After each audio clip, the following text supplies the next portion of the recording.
Il ritratto della crisi. Veneto Lavoro dipinge la brutta faccia della recessione in tutte le sue sfaccettature. Il pennello è quello del rapporto sul mercato del lavoro che abbozza più ombre che luci. Indicatori tutti negativi. Le aziende chiudono. Dall'inizio della crisi nel 2008 il Veneto ha perso 80.000 posti di lavoro, 15.000 solo nell'ultimo anno. Disoccupazione al 6,7% con 250.000 persone che ricevono una forma di sostegno al reddito che in futuro sarà sempre più difficile garantire. Dobbiamo per forza ragionare in un altro modo, non ci saranno più ammortizzatori sociali sufficienti, non ci saranno più sussidi capaci di generare nuovi posti di lavoro. Il Veneto cerca le eccellenze, le imprese da usare come modello per dipingere un'altra faccia, non quella della crisi ma quella della ricrescita.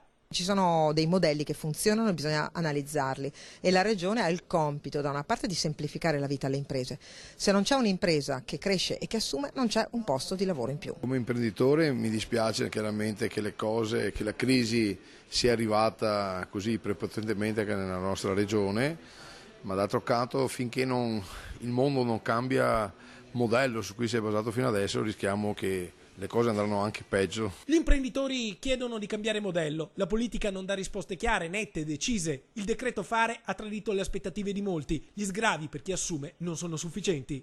Se non si creano le condizioni di un nuovo sviluppo, qualche sussidio può sì far assumere qualche centinaio di migliaia di lavoratori, ma è un fuoco che si spegne facilmente e subito. Dal Veneto il rapporto sul mercato del lavoro conduce a una richiesta forte e decisa da parte del mondo imprenditoriale. C'è bisogno di una radicale riforma della spesa pubblica e per quanto riguarda le imprese la soluzione si chiama creatività.